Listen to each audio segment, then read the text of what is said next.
എബ്രിഡ് ഷൈൻ തിരക്കഥ എഴുതി സംവിധാനം ചെയ്തിട്ടുള്ള ഏറ്റവും പുതിയ സിനിമ സ്പാ തിയേറ്ററിൽ പോയി കാണുക എന്ന് പറഞ്ഞപ്പോൾ എൻ്റെ ഒരു സുഹൃത്ത് അതിന് പെട്ടെന്ന് വാട്സപ്പ് ഗ്രൂപ്പിൽ ഞാനിങ്ങനെ സ്പാ കാണാൻ പോകാമെന്ന് പറഞ്ഞപ്പോൾ പെട്ടെന്ന് തന്ന മറുപടി ഇൻ്റർനെറ്റ് എക്സ്പ്ലോറർ യൂസർ ഫൗണ്ട് എന്നാണ്. ഞാൻ ഈ സിനിമ കാണാൻ ഒരുപാട് ലേറ്റ് ആയതിനാണ് പുള്ളി ആ കളിയാക്കിയത്. എന്തായാലും കുറച്ച് വൈകിയാണെങ്കിലും സ്പാ കണ്ടു. ആദ്യ ദിവസങ്ങളിൽ എപ്പോഴോ കാണാൻ ശ്രമിച്ചപ്പോൾ ഞാൻ മാത്രമേ അതിന് ടിക്കറ്റ് ബുക്ക് ചെയ്തിട്ടുണ്ടായിരുന്നുള്ളൂ. ഷോ നടക്കാത്തൊരു ഷോയ്ക്ക് ഇവിടെ നിന്ന് ഇറങ്ങി വെറുതെ അവിടെ ചെന്ന് ചമ്മണ്ടല്ലോ എന്ന് വിചാരിച്ച് അങ്ങനെ പോയി. പിന്നൊരു ലാഗ് അങ്ങനെ സംഭവിച്ചു പോയി. എന്തായാലും ഇന്നലെ ഞാൻ സ്പാ കണ്ടു. ശ്രുതി മേനോൻ, രാധിക രാധാകൃഷ്ണൻ, പൂജിത മേനൻ, ശ്രീലക്ഷ്മി ഭട്ട്, ശ്രീജ ദാസ്, മേഘ തോമസ്, അബി സുഹാന, നീന കുറുപ്പ്, വിനീത് തട്ടിൽ, സിദ്ധാർത്ഥ് വരദൻ, പ്രശാന്ത് അലക്സാണ്ടർ, അങ്ങനെ ഒരു വലിയ താരനിരയുമായിട്ട് വരുന്ന സിനിമയാണ്. ഒരുപാട് പുരുഷന്മാരും കുറേ സ്ത്രീകളുമുള്ള ഒരു സ്പായിലേക്കാണ് സിനിമ നമ്മൾ കൊണ്ടുപോകുന്നത്. സിനിമ തുടങ്ങുമ്പോൾ നമ്മൾ കാണുന്ന ഒരു കോൺവെർസേഷൻ, ഒരു ഭാര്യയും ഭർത്താവും സംസ്കാരത്തെക്കുറിച്ച് സംസാരിക്കുന്ന ആ ഒരു കോൺവെർസേഷൻ, അതിൽ ചില ചോദ്യങ്ങൾ, അതിന് കൊടുക്കുന്ന മറുപടികൾ, ഇതൊക്കെ എനിക്ക് ഭയങ്കര റിലേറ്റബിൾ ആയിട്ട് തോന്നി. പല കോൺവെർസേഷൻസിലും നമ്മൾ കേട്ടിട്ടുള്ള കാര്യങ്ങളൊക്കെ തന്നെയാണ്. അതിന് കൊടുക്കുന്ന മറുപടികളും പ്രെഡിക്റ്റബിൾ ആയിരുന്നു എന്ന് വേണമെങ്കിൽ പറയാം. ആകെ മൊത്തത്തിൽ സിനിമ എങ്ങനെ ഉണ്ടായിരുന്നു എന്ന് ചോദിച്ചു കഴിഞ്ഞാൽ, ഇതൊരു സ്പായാണ്. അവിടെ തെറാപ്പിസ്റ്റുകളായിട്ട് കുറച്ച് സ്ത്രീകളുണ്ട്, അങ്ങോട്ടേക്ക് വരുന്ന പുരുഷന്മാർ.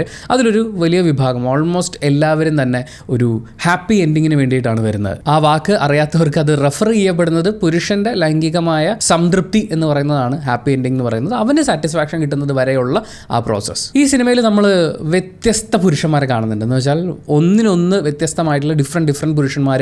ഓരോരുത്തർക്കും ഓരോരോ താല്പര്യങ്ങളാണ്, ഓരോരോ പ്രിഫറൻസുകളാണ്, ഓരോരോ സ്വഭാവമാണ്, ഓരോരോ ഫാൻറ്റസീസാണ്, ഓരോരോ ഫെറ്റിഷ്നെസ് ഉണ്ട്, ഓരോരോ ഇമോഷൻസ് ഉണ്ട്.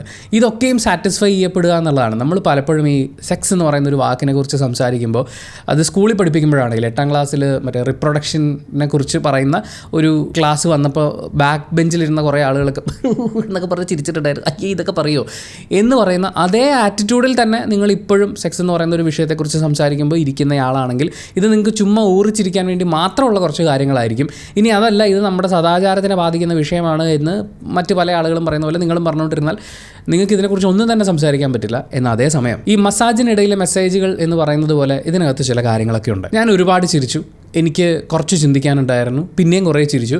പക്ഷേ സെക്കൻഡ് ഹാഫിലൊരു അവസാന ഭാഗത്തേക്കൊക്കെ വന്നപ്പോൾ അതുവരെ വന്നൊരു രസച്ചരട് പെട്ടെന്നങ്ങ് മുറുകി, അതായത് അത്രയും നേരം നമ്മുടെ കഴുത്തിൽ ഇങ്ങനെ തടവിക്കൊണ്ടിരുന്നിട്ട് പെട്ടെന്ന് കൊങ്കിയേറി പിടിക്കുന്ന പോലത്തെ ഒരു അനുഭവമായിരുന്നു. അതെന്താണ് ആ ഉദ്ദേശം എന്നുള്ളത്, അല്ലെങ്കിൽ ആ ഉദ്ദേശം ഈ സിനിമയെ എങ്ങനെയാണ് സപ്പോർട്ട് ചെയ്യുന്നത്, ആ കഥ പറച്ചിലിന് എനിക്കത് മനസ്സിലായിട്ടില്ല. അതുവരെയും സെക്കൻഡ് ഹാഫിൽ ആ ഒരു ക്ലൈമാക്സിന് കുറച്ച് മുമ്പ് വരെയുള്ള സമയം വരെയും സിനിമ നല്ല രസമായിട്ട് പോകുന്നുണ്ടായിരുന്നു. അതിൽ കുറേ ചിരിക്കാനുണ്ട്. പക്ഷേ ചില ആളുകളുടെ ചില ഇമോഷൻസ് അല്ലെങ്കിൽ അവർ പറയുന്ന കാര്യങ്ങളിൽ അതിൽ നമുക്ക് റിലേറ്റബിൾ ആയിട്ടുള്ള കുറേ എലമെൻറ്റുകൾ ഉണ്ടായിരുന്നു. ആ ചിരികൾക്ക് വേണ്ടി 18 വയസ്സിന് മുകളിൽ പ്രായമുള്ള കുറച്ച് ഡബിൾ മീനിങ് പരിപാടികളൊക്കെ കേട്ട് കഴിഞ്ഞാൽ കറക്റ്റായിട്ട് മനസ്സിലാവുന്ന ഒരാളാണ് നിങ്ങളെങ്കിൽ ഫ്രണ്ട്സൊക്കെ ആയിട്ട് ജോളിയായിട്ട് പോയിരുന്ന് ചിരിച്ച് കാണാവുന്നൊരു സിനിമ എന്നാണ് എനിക്ക് ഈ സിനിമയെക്കുറിച്ച് പറയാനുള്ളത്. പോസിറ്റീവ്സ് ആയിട്ട് ഫീൽ ചെയ്തിട്ടുള്ള കാര്യങ്ങളിൽ ഒന്നാമത്തത് പെർഫോമൻസുകളാണ്. ഇതിൽ തെറാപ്പിസ്റ്റുകളായി വന്നിട്ടുള്ള ഓരോ അഭിനേത്രിമാരും ഗംഭീരമായിട്ട് തന്നെ അവർക്ക് കിട്ടിയിട്ടുള്ള വേഷങ്ങൾ ചെയ്തിട്ടുണ്ട്. എന്ന് വെച്ചാൽ വളരെ അബ്സ്ട്രാക്റ്റ് ആയിട്ട് അവർ തന്നെ പറയുന്നുണ്ട്, ഞങ്ങൾ തമ്മിൽ ഒറിജിനൽ പേര് പോലും അറിയില്ല എന്നുള്ളത്. അപ്പോൾ അത്രയും അബ്സ്ട്രാക്റ്റ് ആയിട്ടാണ് അവരുടെ ഇമോഷൻസ് ഉള്ളത്. അവരുടെ നീഡ്സ് ആണെങ്കിലും അവരുടെ ഉള്ളിലെ കാര്യങ്ങളൊക്കെ ആണെങ്കിലും വളരെ മൈന്യൂട്ടായിട്ടേ പുറത്തേക്ക് വരുള്ളൂ. ചിലത് പുറത്തേക്ക് വരുന്നേ ഇല്ല. ആ ഒരു സംഭവത്തിനെ ഭയങ്കര രസമായിട്ട് എനിക്ക് ഫീൽ ചെയ്തു. ആൻഡ് പുരുഷന്മാരിലേക്ക് വരുമ്പോഴും നമ്മൾ നേരത്തെ പറഞ്ഞ പോലെ ഒരുപാട് ഫാൻറ്റസീസും ചിന്തകളും ഒക്കെ ആയിട്ടാണ് വരുന്നത്. വളരെ മോശമായിട്ട് ഡീൽ ചെയ്യുന്ന ആളുകളുണ്ട്. ഇതൊക്കെയും അത് പെർഫോം ചെയ്തിരിക്കുന്ന ആർട്ടിസ്റ്റുകൾ ഗംഭീരമായിട്ടാണ് ചെയ്തിട്ടുള്ളത്. എനിക്ക് ഭയങ്കര ഇഷ്ടപ്പെട്ടത് വിനീത് തട്ടിലിൻ്റെ ഒരു പെർഫോമൻസ് ആയിരുന്നു. ദിനേഷ് പ്രഭാകർ, പുള്ളിയുടെ വോയിസ് മോഡുലേഷൻ, അയ്യോ പുള്ളി ആ ഡയലോഗ് ഡെലിവറി ചെയ്യുന്നത് ഭയങ്കര രസമാണ്. നമുക്ക് ചിരിക്കാനുള്ള സാധനമാണ്. പക്ഷേ എനിക്ക് ആ മോഡുലേഷൻ ഭയങ്കര ഇഷ്ടപ്പെട്ടു. എന്തുമാത്രം എക്സ്പീരിയൻസ് വേണമെന്നറിയോ ഓരോ വാക്കുകളും അങ്ങനെ പിടിച്ച് സംസാരിക്കുക എന്ന് പറയുന്നത്. വിജയ് മേനോൻ നല്ല രസമുണ്ടായിരുന്നു. മേജർ രവി അടിപൊളിയായിരുന്നു. ശ്രുതി മേനോനും രാധിക രാധാകൃഷ്ണനും ഒക്കെ അവർക്ക് ചെയ്യേണ്ട കാര്യങ്ങൾ അവർ കൃത്യമായ സ്കെയിലിൽ ഗംഭീരമായിട്ട് അവതരിപ്പിച്ചിട്ടുണ്ട്. രണ്ടാമത്തെ പോസിറ്റീവ് ഇതിൻ്റെ ക്യാരക്ടറൈസേഷനാണ്. ഈ ക്യാരക്ടേഴ്സ്, ഇവരുടെ പെർഫോമൻസ് എന്തുകൊണ്ട് മികച്ചതാവുന്നു എന്ന് ചോദിച്ചാൽ അങ്ങനെ എഴുതി ഉണ്ടാക്കിയിട്ടുള്ളതാണ്. അതൊരു മസാജിങ് പാർലറാണ്. അവിടെ നിങ്ങൾക്ക് എക്സ്ട്രാ സർവീസസ് വേണമെങ്കിൽ നിങ്ങൾ അവരോട് റെസ്പെക്ട്ഫുള്ളി ചോദിക്കുക, അത് റെസ്പെക്ട്ഫുള്ളി ഏൺ ചെയ്യുക.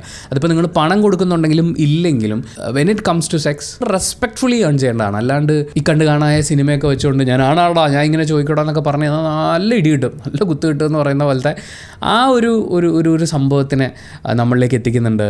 അങ്ങനെയുള്ള ഓരോ ഡിഫറെൻ്റ് ആണുങ്ങളെയും നമുക്ക് ഇതിനകത്ത് കാണാൻ പറ്റുമെന്നുള്ളതാണ്. ആ ക്യാരക്ടറൈസേഷൻസ് എല്ലാം അടിപൊളിയായിട്ടാണ് വന്നത്. തെറാപ്പിസ്റ്റ് മസാജ് തെറാപ്പിസ്റ്റ് എന്ന് പറയുന്നത് അതിനെ ഒരു പ്രൊഫഷനായി കാണിച്ചു. അവരതിനെ പ്രൊഫഷണലിയാണ് ഡീൽ ചെയ്യുന്നത്. അതിനകത്ത് യാതൊരു ഇമോഷണൽ സാധനങ്ങളും ഇല്ല.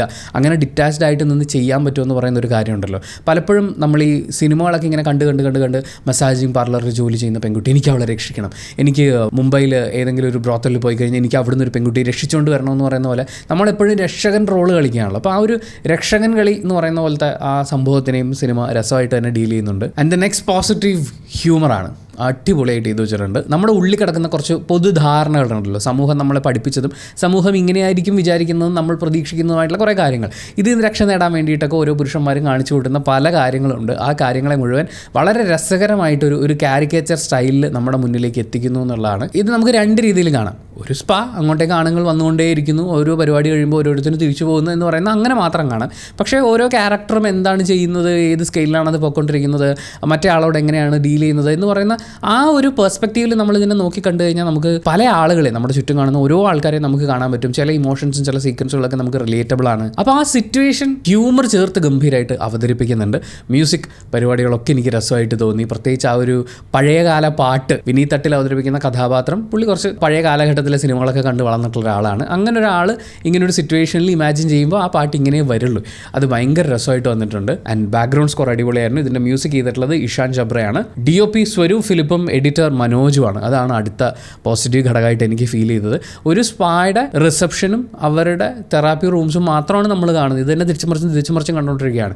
പക്ഷേ അങ്ങനെ ഒരു ബോറഡിയുടെ എലമെൻറ്റ് എനിക്ക് ഫീൽ ചെയ്തില്ല. അതിൽ ഈ പറയുന്ന പോലെ ഹ്യൂമറിൻ്റെ എലമെൻറ്റും കാര്യങ്ങളൊക്കെ ഉള്ളതുകൊണ്ടായിരിക്കും ഒരു ഓളത്തിൽ നല്ല രസമായിട്ട് പോകുന്നുണ്ടായിരുന്നു. പിന്നെ അവർ പ്ലേസ് ചെയ്ത് വെച്ചിരിക്കുന്ന ഓരോ ഒബ്ജക്ട്സും കാര്യങ്ങളും എല്ലാം ഭയങ്കര രസമായിരുന്നു. പിന്നെ സർട്ടിഫിക്കേഷൻ ഉള്ളൊരു സിനിമയാണ്. വേണമെങ്കിൽ കുറേ വാരിക്കൂട്ടി കാണിക്കാമായിരുന്നു. പക്ഷെ അങ്ങനെ കാണിച്ചു കൂട്ടലിൻ്റെ അപ്പുറത്തേക്ക് എന്താണ് പരിപാടി എന്നുള്ളത് നമുക്ക് മനസ്സിലായാൽ മതിയല്ലോ. അതിൻ്റെ ഒരു കാരിക്കേച്ചർ സൈഡാണ് അവർ അവതരിപ്പിച്ചുകൊണ്ടിരിക്കുന്നത്. അപ്പോൾ നമ്മൾ അത് മാത്രം കണ്ടാൽ മതി എന്ന് പറയുന്ന അങ്ങനത്തെ ഒരു വളരെ കൺട്രോൾഡ് ആയിട്ടുള്ള വിഷ്വൽ പരിപാടികളായിട്ട് എനിക്ക് തോന്നി. വേണമെങ്കിൽ അവർക്ക് അടുത്ത ലെവലിലേക്ക് പോകാമായിരുന്ന കുറേ സിറ്റുവേഷൻസ് ഉണ്ടായിരുന്നു. പക്ഷേ ഇവിടെ ഇത് മതി എന്ന് പറയുന്ന ആ ഒരു ചിന്തയുണ്ടല്ലോ. പിന്നെ മസാജിനിടയിലെ മെസ്സേജുകൾ എന്ന് പറയുന്ന പോലെ, ഈ മെസ്സേജ് എന്ന് പറയുമ്പോൾ ചില ആൾക്കാർ വിചാരിക്കും ഒരു കഥ പറഞ്ഞു കഴിഞ്ഞാൽ അതിനൊരു മെസ്സേജ് വേണം എന്നല്ല.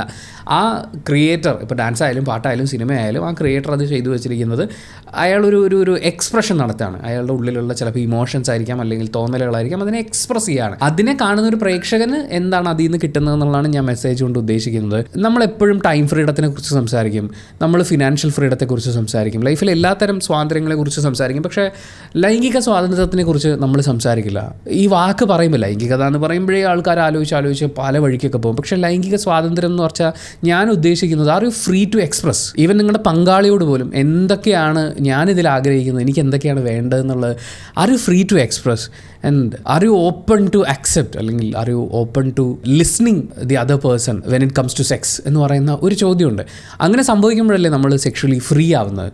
അതൊരു പ്രണയമായിക്കോട്ടെ, ദാമ്പത്യ ജീവിതം ആയിക്കോട്ടെ, മറ്റെന്ത് തരം റിലേഷൻഷിപ്പും ആയിക്കോട്ടെ, റെസ്പെക്റ്റ്ഫുള്ളി എക്സ്പ്രസ് ചെയ്യാനും റെസ്പെക്റ്റ്ഫുള്ളി ഇങ്ങോട്ട് വരുന്നത് നോയാണെങ്കിലും സപ്പോർട്ടീവ് ആയിട്ടുള്ള സ്റ്റേറ്റ്മെൻ്റ് ആണെങ്കിലും, അല്ലെങ്കിൽ അവരുടെ ഫാൻറ്റസീസ് പറയുമ്പോഴാണെങ്കിലും അതിനെ റെസ്പെക്റ്റ്ഫുള്ളി കേൾക്കുക എന്ന് പറയുന്ന ആ ഒരു കാര്യം സംഭവിക്കുന്നുണ്ടോ? അത് സംഭവിക്കാത്തിടത്തോളം നമ്മൾ സെക്ഷുവലി ഫ്രീ ആണെന്ന് പറയുന്നതിന് എന്താണ് അർത്ഥമുള്ളത്? സെക്ഷൽ ഫ്രീഡം എന്ന് പറയുമ്പോൾ കുറേ ആൾക്കാരും മാക്സിമം ആൾക്കാരുമായിട്ട് സെക്സ് ചെയ്യുക, അങ്ങനെയല്ല ഉദ്ദേശിക്കുന്നത്. നിങ്ങളുടെ സെൽഫിനെ എക്സ്പ്രസ് ചെയ്യാനുള്ളൊരു ഫ്രീഡം നിങ്ങൾ ലൈഫിൽ അനുഭവിക്കുന്നുണ്ടോ എന്നുള്ളതാണ് ചോദ്യം. ഈ ചോദ്യം നീണ്ടും പരന്നും വിശാലമായിട്ട് നമുക്ക് പല വഴിക്ക് പോകാം, പലതരം ഡിസ്കഷൻസിലേക്ക് പോകും. സിനിമ കണ്ടപ്പോൾ ഞാൻ മനസ്സിൽ ആലോചിച്ചുകൊണ്ടിരുന്നത് അതായിരുന്നു. Open to express and open to understand എന്ന് പറയുന്ന ഒരു കാര്യം when it comes to sex സംഭവിക്കുന്നുണ്ടോ? ആകെ മൊത്തത്തിൽ നമ്മുടെ സമൂഹത്തിൻ്റെ ഒരു പരിച്ഛേദം എന്നൊക്കെ അവതരിപ്പിക്കാവുന്ന സെക്സിനെ കുറിച്ച്, സെക്ഷുവാലിറ്റിയെക്കുറിച്ച്, നമ്മുടെ സമൂഹത്തിൽ നിലനിൽക്കുന്ന പലതരം ചിന്തകളുടെയൊക്കെ അങ്ങോട്ടും ഇങ്ങോട്ടുള്ള ഒരു ചർച്ച, അതിൻ്റെ കുറച്ച് രസകരമായ ഒരു ആവിഷ്കാരം എന്നാണ് എനിക്ക് ഫീൽ ചെയ്തത്.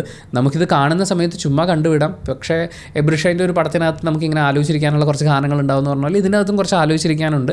നമ്മുടെ സമൂഹം, സദാചാരം തുടങ്ങിയിട്ടുള്ള കുറേ കാര്യങ്ങളൊക്കെ കൈകാര്യം ചെയ്തിട്ടുള്ളൊരു സിനിമയാണ്. പക്ഷേ നല്ല രസമുണ്ട്. ഞാൻ തിയേറ്ററിൽ പടം കാണുന്ന സമയത്ത് ഗ്രൂപ്പായിട്ട് സ്ത്രീകളും പുരുഷന്മാരും എല്ലാവരും ഉണ്ടായിരുന്നു. എല്ലാവരും ഒരുപോലെ ചിരിച്ച് എൻജോയ് ചെയ്ത് ഞാനിങ്ങനെ ഇടയ്ക്ക് നോക്കുന്നുണ്ടായിരുന്നു. ഇത് പുരുഷന്മാരുടെ ലോകത്തെ മാത്രം തമാശയാണോ? അല്ല, അത് എല്ലാവർക്കും എൻജോയ് ചെയ്യാൻ പറ്റുന്ന രീതിയിൽ അതിൻ്റെ ഒരു സ്റ്റാൻഡേർഡ് വിടാതെ ഡീസൻ്റ് ആയിട്ട് അവതരിപ്പിച്ചു. എന്ന് വെച്ചാൽ ഈ കണ്ടുകൊണ്ടിരിക്കുന്ന സെയിം കാര്യങ്ങളെ നമുക്ക് റെസ്പെക്റ്റ് ഇല്ലാതെയും അവതരിപ്പിക്കാൻ പറ്റും. പക്ഷേ ഓപ്പോസിറ്റുള്ള മനുഷ്യരെ കൂടി മനസ്സിലാക്കിക്കൊണ്ടുള്ള ഒരു അവതരണം പരിപാടിയാണ്. അവരുടെ റിയാക്ഷൻസിനും അവരുടെ വാല്യൂ അത് ഇവിടെ റെസ്പെക്റ്റ് ചെയ്യപ്പെടുന്നുണ്ടെന്ന് എനിക്ക് തോന്നി. അങ്ങനെ മൊത്തത്തിൽ ഒരു ഓളത്തിൽ രസമായി കണ്ടിരിക്കാവുന്ന, വേണമെങ്കിൽ ചിന്തിക്കാവുന്ന, അല്ലെങ്കിൽ കണ്ടു മറക്കാവുന്ന ഒരു സിനിമയായിട്ടാണ് എനിക്ക് സ്പാ ഫീൽ ചെയ്തത്. പക്ഷേ ഇതെൻ്റെ മാത്രം പേഴ്സണൽ ഒപ്പീനിയനാണ്. സിനിമ ഓരോരുത്തർക്കും ഡിഫറൻ്റ് അല്ലേ. നിങ്ങൾ ഈ സിനിമ തിയേറ്ററിൽ കണ്ട് വിലയിരുത്തുകയാണെങ്കിൽ എല്ലാ സിനിമകളും തിയേറ്ററിൽ കണ്ട് വിലയിരുത്തപ്പെടാൻ അർഹതയുള്ളതാണ്. അങ്ങനെ തിയേറ്ററിൽ കണ്ടിട്ടുള്ള ഒരാളാണ് നിങ്ങളെങ്കിൽ നിങ്ങളുടെ അഭിപ്രായങ്ങൾ കമൻറ്റ് ബോക്സിൽ രേഖപ്പെടുത്തുക. കമൻറ്റ് ബോക്സും കൂടി വായിച്ചിട്ട് സിനിമയ്ക്ക് പോകണോ വേണ്ടിയോ തീരുമാനമെടുക്കാൻ കാത്തിരിക്കുന്ന കുറേ ആളുകളുണ്ട്. അവർക്കതൊരു ഭയങ്കര ഉപകാരമായിരിക്കും. അപ്പോൾ thank you so much for watching this video. ഇഷ്ടപ്പെട്ടാൽ ലൈക്ക് ചെയ്യുക, കമൻറ്റ് ചെയ്യുക, ഷെയർ ചെയ്യുക, സബ്സ്ക്രൈബ് ചെയ്യുന്ന കാര്യവും ഹൈപ്പ് ചെയ്യുന്ന കാര്യവും പരിഗണിക്കുക.